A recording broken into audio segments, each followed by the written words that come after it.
Hi, it's David Avrin with the Customer Experience Advantage podcast. We know that our customers have changed and how they expect to connect with us and buy from us and track everything has shifted in recent years. In large part, the shift, of course, is to digital.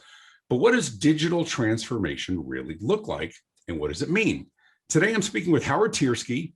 He's the CEO of From, the Digital Transformation Agency, and the author of Winning Digital Customers. Stay put. It's David Avrin on the Customer Experience Advantage podcast. Back in 20 seconds. You're listening to the Customer Experience Advantage podcast with David Avrin, featuring candid conversations with some of the most influential leaders in business today. Sit back and listen in, or feel free to watch the video version online. This is the Customer Experience Advantage podcast, and here's David Avrin. Hi, it's David Avrin on the Customer Experience Advantage podcast. Thanks for tuning in. The audio version, of course, available everywhere, C-Suite Network and Apple and Spotify and everything else. And of course, the video version, if you want to watch it on my web page and on YouTube and everything else. So whichever way is best for you. Today's a great one. Today, we're going to talk about digital transformation. We talk a lot about customer experience. How do people want to do business? What's happened during the pandemic? But specifically digital. Howard Tiersky is a real expert on this, has led some of the digital transformation for some of the biggest clients and companies in the world. He's done work with Avis Budget, NBC, JP Morgan Chase, A&E, Mattel, Barnes and Noble Education, the Mall of America, Transamerica. We're going to keep going here. Airbus, just because how often do you get somebody going off on you? Dun & Bradstreet, Facebook, heard of them. Verizon, heard of them. Spotify, Amazon, and others. He is a successful entrepreneur who's been named one of the top 10 or the 10 digital transformation influencers to follow today, and by Enterprise Management 360 as one of the top 10 digital transformation influencers that will change your world. And we are thrilled to have him here today. Howard, thanks for being on the show. Oh, my pleasure, David. Thanks for having me. So listen, I would have wanted to talk to you anyway, but having a new book out gives us a great timely reference for doing this. Tell us about the new book.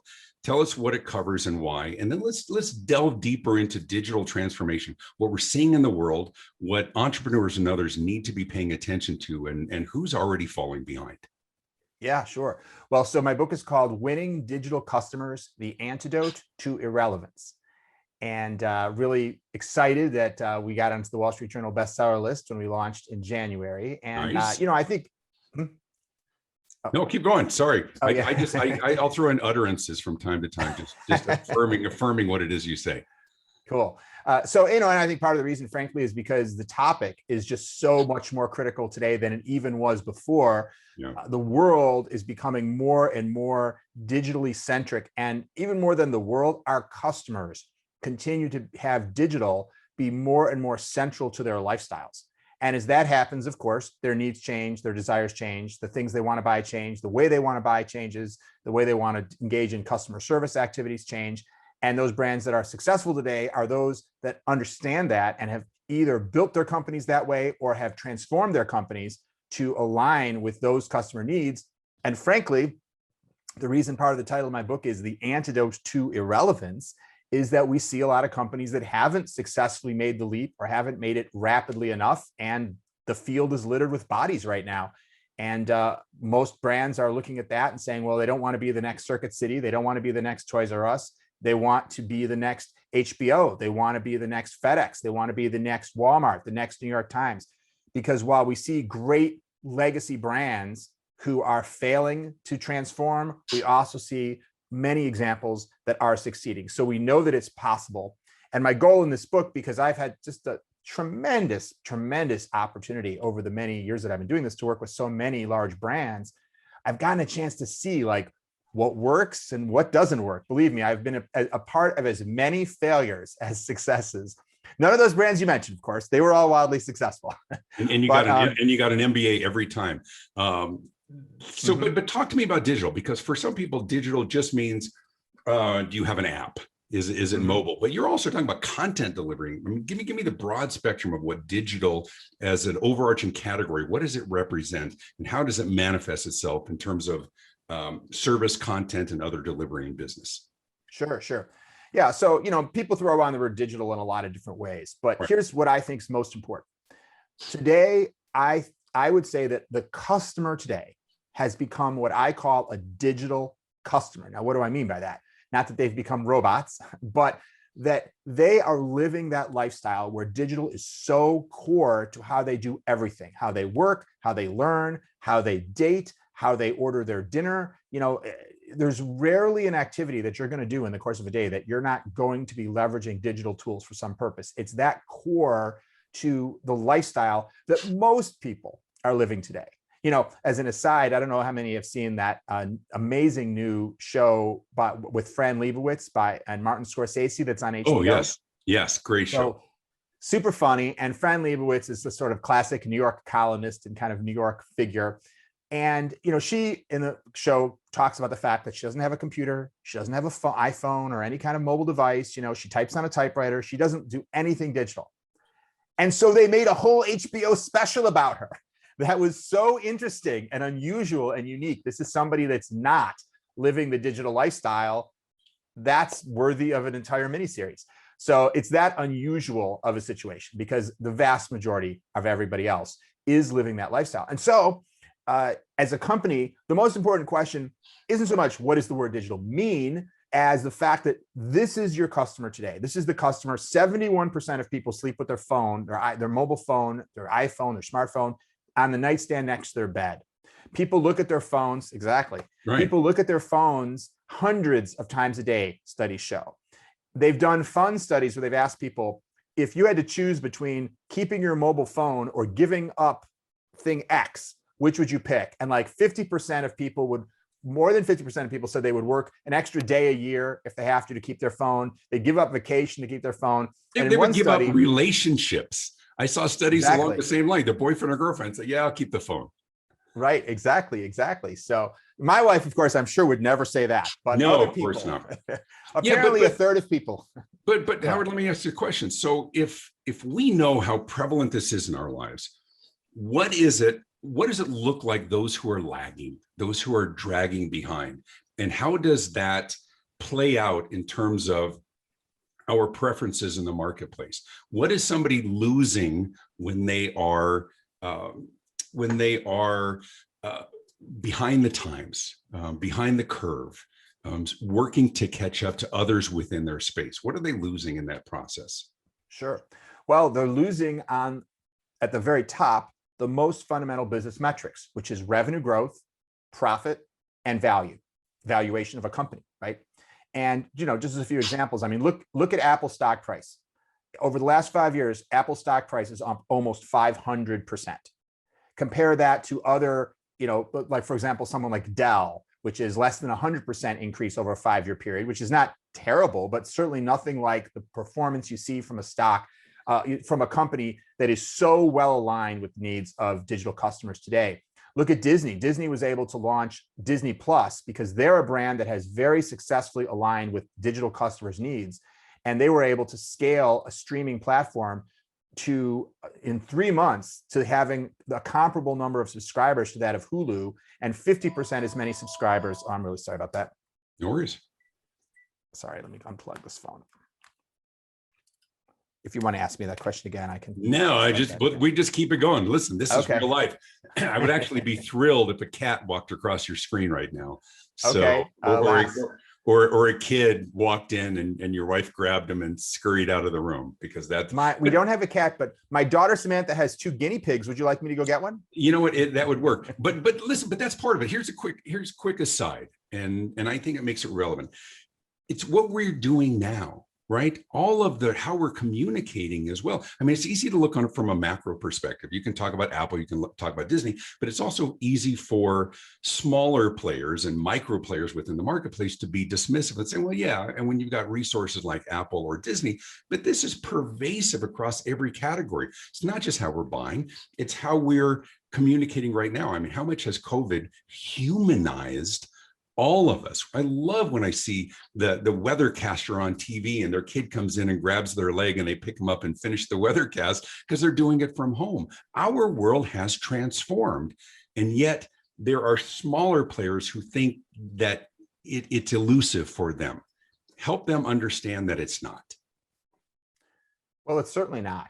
I mean, look at your small restaurant that has connected with Grubhub or Uber Eats, and has transformed their business by simply partnering with a company that can handle the ordering. And of course, they have to set up their menus and all that. But if they have and put the tablets, in their kitchen, so the orders come in, so they have to make some changes to their operations in order to be able to make that transformation. But it's not necessarily requiring them to totally change what they're doing. There are businesses during COVID that have nobody in their dining room and are making and selling more meals than they were during pre-COVID times because they've successfully connected with the digital customer. So I think that because there are so many ways to get your business aligned, it doesn't necessarily mean that you need to restart your business from the ground up.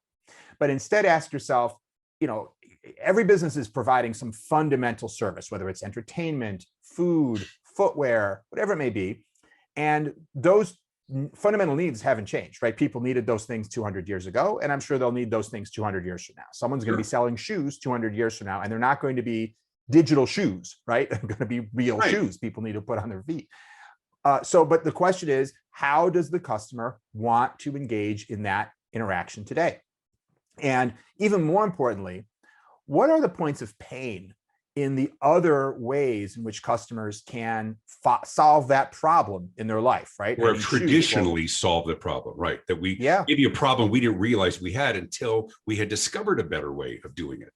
Right, exactly. I mean, when I take an Uber, that is better than a traditional taxi cab service in a wide range of different ways. It's easier to find one, it's easier to pay, it's easier to make sure it knows where you're going. You don't have to yell an address through a plastic divider at a taxi cab driver and hope that he's heard you and you're not sure if he speaks English or whatnot, versus knowing that it doesn't matter if he speaks English because he's got a screen in front of him that's telling you the address and showing him where to go. And, so many points of pain that were associated with a traditional taxi ride, which are solved by the Uber or Lyft or similar experience. And I think every business needs to ask themselves, where is my customer experiencing some degree of effort, pain, friction, inconvenience that I may be able to remove through some aspect? It doesn't have to be digital, of course. We're talking about digital, and that is the most powerful weapon that most businesses have today. But it can be something else. Just the constant questioning of how can I make this experience better for the customer is usually the best way to differentiate yourself, which usually leads to more customers, better word of mouth, the ability to increase your prices because customers are less price sensitive when something is differentiated in the marketplace. It really hits all the key things that lead to positive fundamental business results. Right. But let me ask you this. So during COVID, I mean, in many cases, of course, we know that this has accelerated what has long been predicted about how we're going to do business. But how much of this was pre-existing technology, and it was just the urgency is what increased of adopting some of these, and how much of it was true innovation that came to pass and was implemented during this time?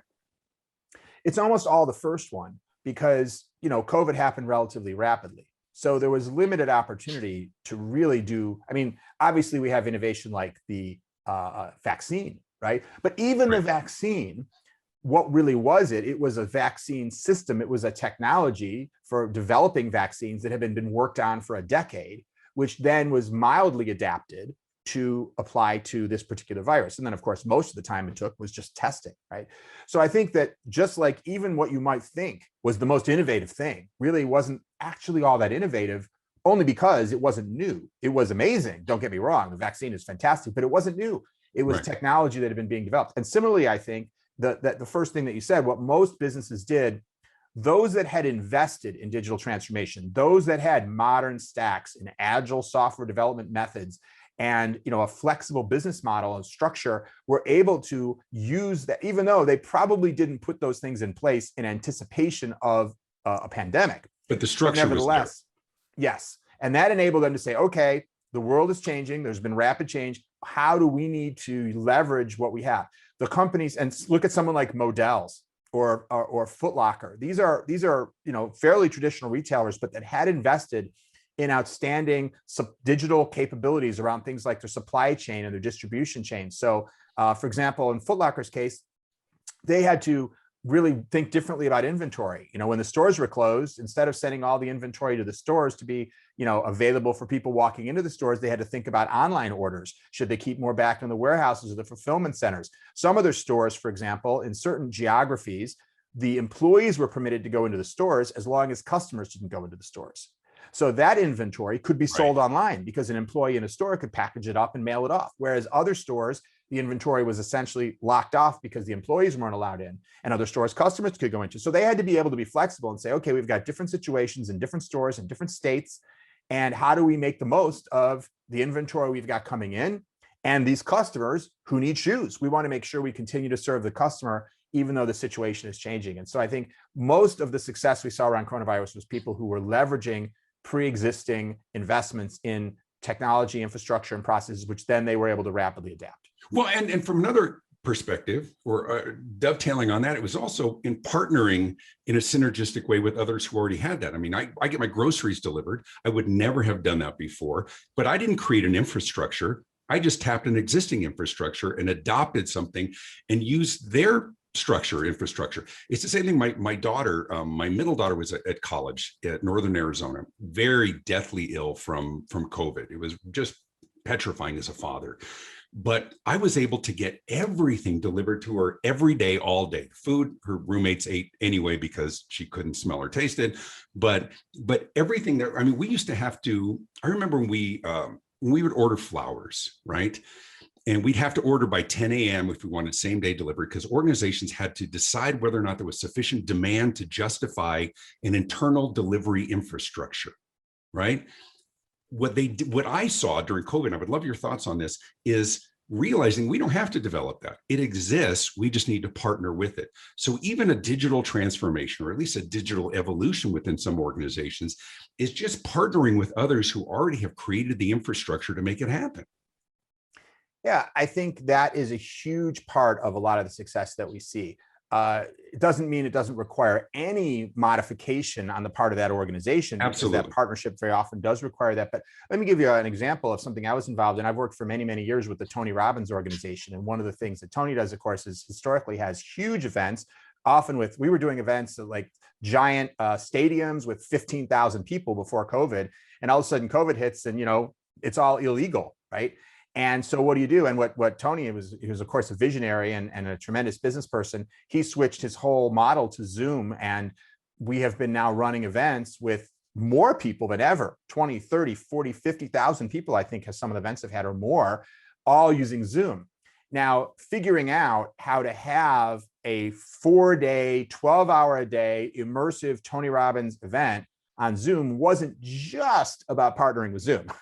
It was about, yes, knowing they had the infrastructure. He didn't have to figure out how to make that technology work, but it was also about saying, well, how do I adapt this performance and this whole process of working with people and help them change their lives to something that can work over this medium? So it was an adaptation combined with a completely different external technology. And I think that, and just like what we said about a restaurant or a grocery store that didn't previously have Instacart, they get Instacart. They have to make some changes to make that work, but most of it, the sort of fundamental technologies are being provided by a third party. I think for many companies, that makes a lot of sense. And especially when you need to move quickly. And then longer term, I wouldn't be surprised if some grocery stores at some point say, you know what, Instacart's making a lot of money off my grocery store, especially if it's a large grocery store, conglomerate.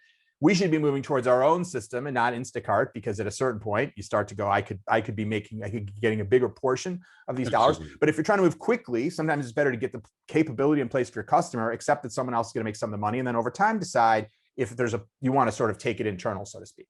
Right. Well, and part of that goes back to what you were saying about really being very clear what your customers want and what they've become accustomed to. And sometimes we become accustomed to it because through different categories, different vendors, that I really like that. Why can't you do that? And of course, what our competitors do is going to drive that a lot as well. Help me with this part. So the book itself is titled, I want to make sure I get this exactly right here, Winning Digital Customers, but you talk about digital transformation.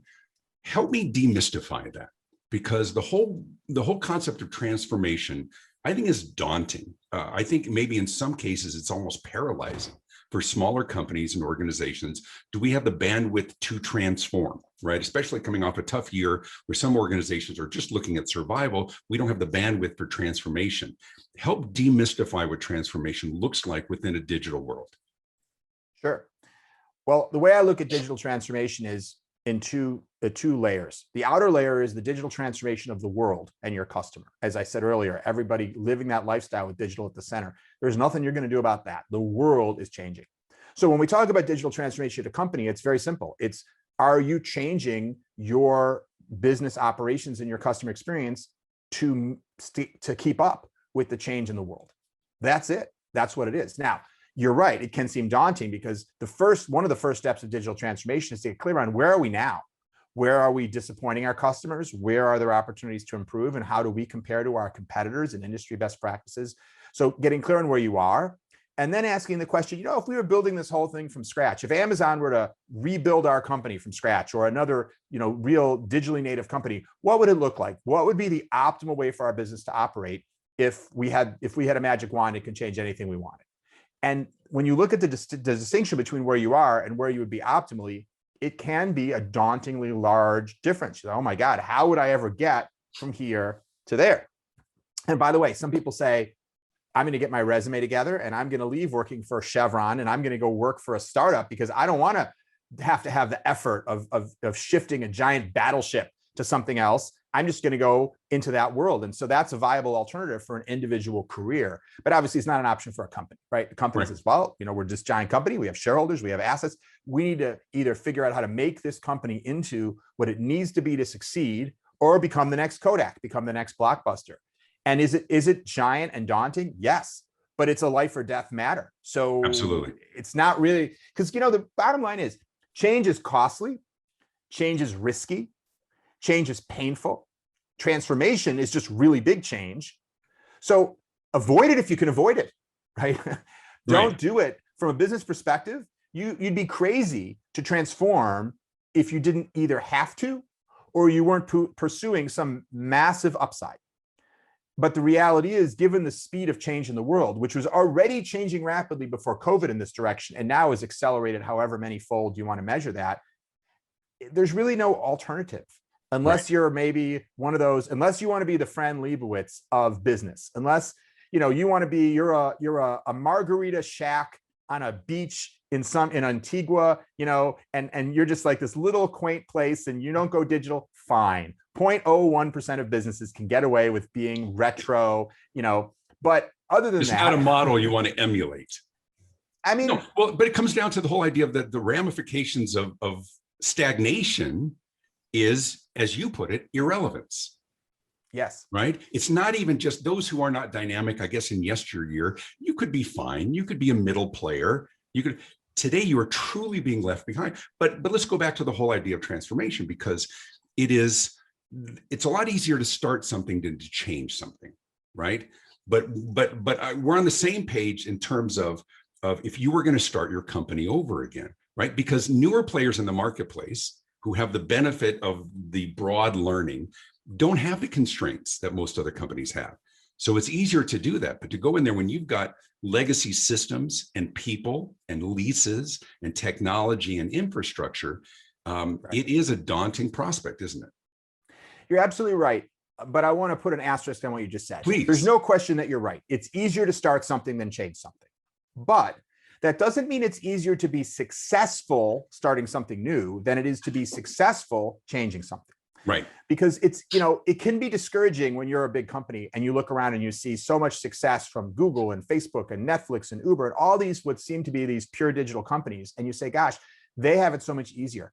But what that doesn't reveal is the thousands or tens of thousands of failed Ubers and Netflixes and Googles and Facebooks. Of course. So, you're looking at the winners of a race for which 99% were losers. Whereas, if you were a giant company 10 years ago, there's at least a 50% chance that you're still there. So the opportunity to really get to success by transforming large companies that already have substantial assets and a substantial brand equity and customers and talent versus trying to start something new, I actually believe the opportunity is actually greater, although the effort is possibly arguably greater. So in any case, that's the challenge that I focused my career on. I haven't worked with startups much. I've worked with large companies. That just happens to be what my lot in life was. And I think they all have tremendous potential. And whenever I look at big companies, even I talk in my book, for example, about one of my great failures, which is I was brought into Blockbuster as a high paid consultant when they were just not too far from their peak to help them with their digital, future. And needless to say, I did not really earn my money there. Not because we didn't present a great strategy, but because we weren't able to get them to adopt it. We weren't able to get past resistance to change and actually get the organization to change. But that doesn't mean there weren't really smart people there and really great capabilities they had a lot of things going for them. And I love working with big companies because there's so much you can do. You just have to be prepared to deal with certain known common challenges. And that's really what I try to do in my book, is to lay out a step-by-step process for large companies and really especially focus in on some of the challenges of driving change within big companies. Right. So, but let's look at it from this perspective. When you look at the investment, and clearly things are changing, will continue to do so. But you even look at some of the legacy companies like the Kodaks and the Blockbusters and others, there's always differing opinions within the organization, internal, external, as to where things are going. And you got to put your money behind your best bet. And when you're going to a realm that we have yet to even discover, some people make the right bet and some don't. Right. So what do you say to smaller companies when there's so many options and there's a lot of solutions looking for problems out there right now? Where do you prioritize? Is it just in the user experience? Is it taking cues from what you're seeing other industries doing successfully and making sure at the bare minimum that you're at least adopting those communication mechanisms? Yeah. Well, first of all, anytime you're engaged in innovation, you have to take a portfolio approach.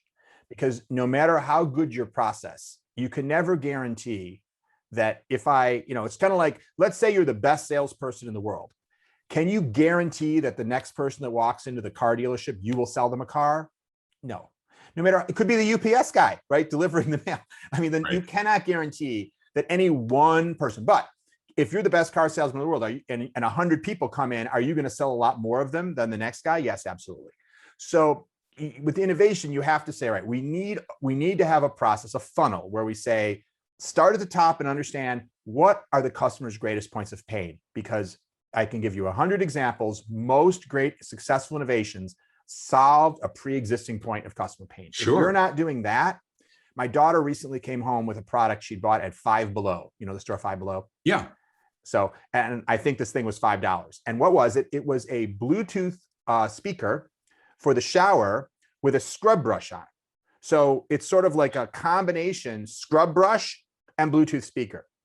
Now, haven't we all complained about the lack of cleaning from our audio devices?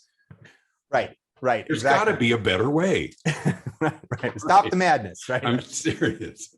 Exactly. You could just see it on Shark Tank. Absolutely. Right? And I have no idea what the original price point of this product was, but I'm guessing the fact that it wound up for $4.99 at Five Below was not the original distribution vision for this product, right? And I'm guessing it's a closeout, right? But what problem was this designed to solve?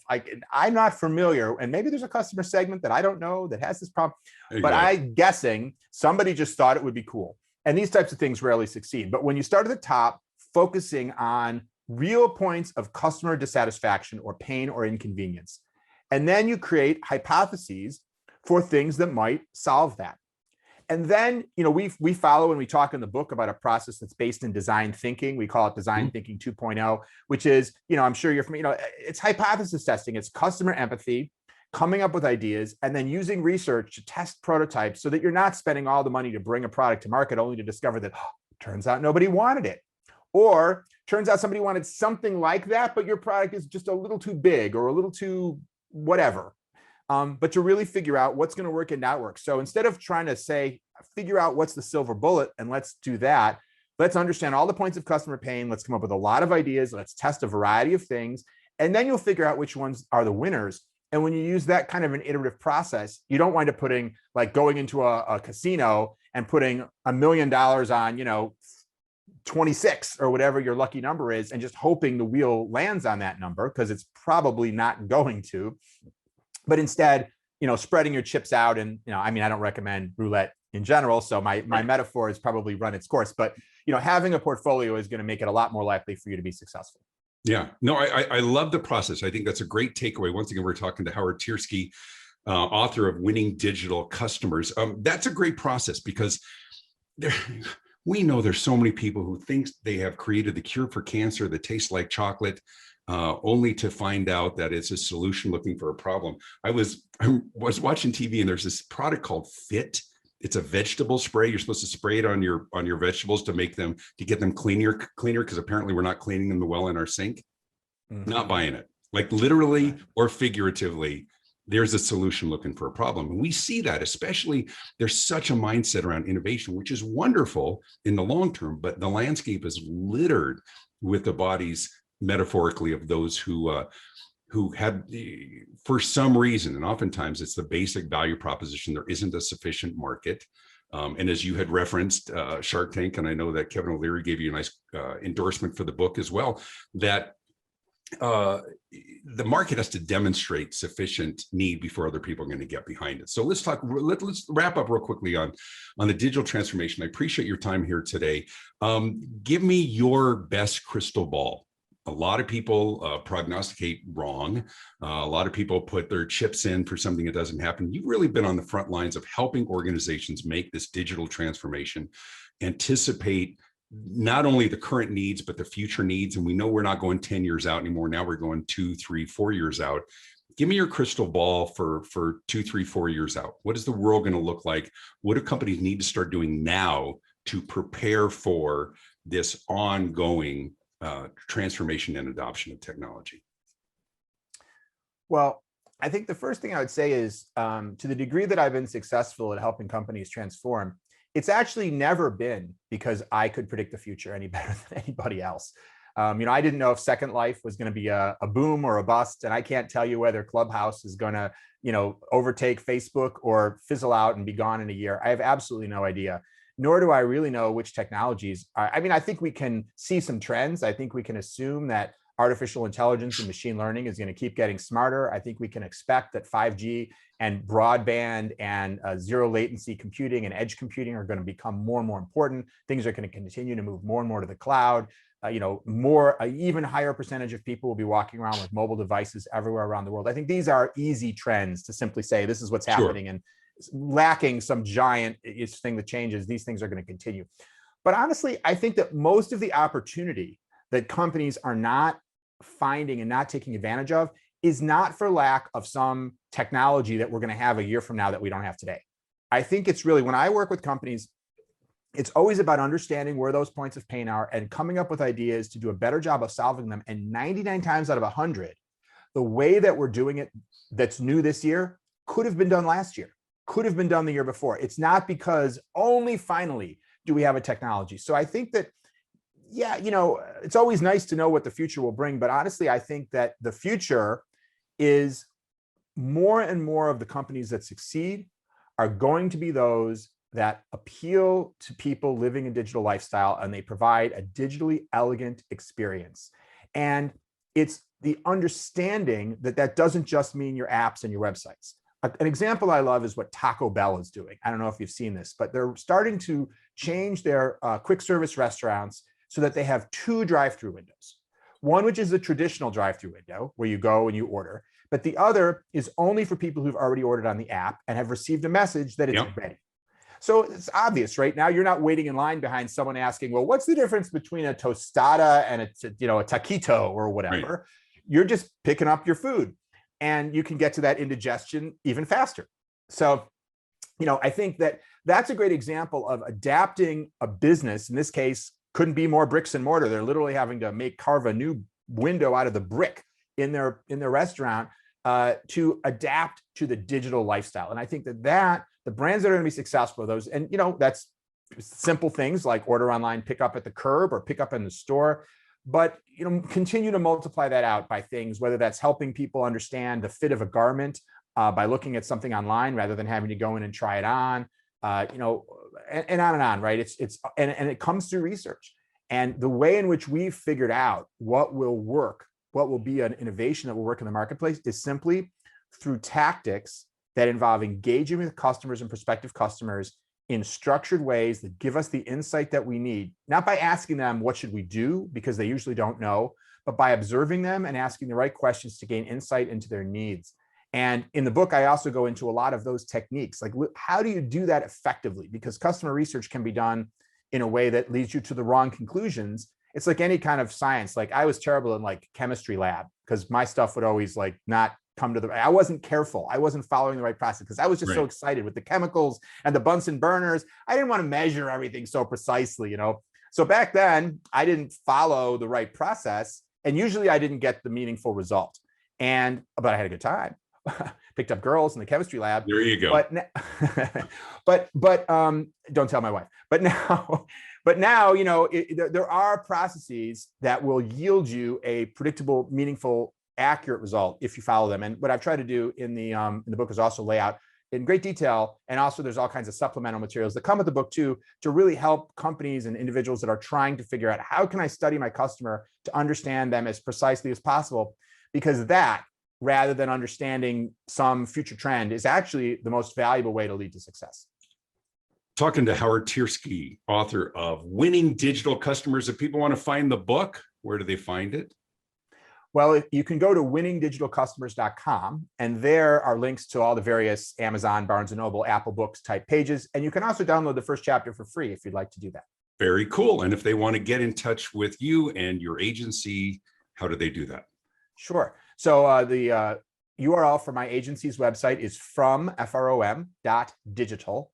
And the social media where I'm most active is on LinkedIn. So you can come find me on LinkedIn, and I welcome you to follow me or connect with me. I do live casts twice a week on topics related to digital transformation, and always looking for more people to participate in the great discussions we have. Very cool. And I listen into those as well. Hey, thank you so much for being a part of Hangout. Hang on for a second. We'll connect on the other side of this. This podcast is sponsored in part by the Customer Experience Advantage Morning Huddle. Some of the most innovative solutions to your biggest customer-facing challenges are likely found within the creative minds of your own people. Let me contribute to your Morning Huddle conversation with your team. You can learn more about membership in this powerful global initiative by visiting morninghuddlemembership.com. All of my books, of course, are available on Amazon, including my brand new book called The Morning Huddle.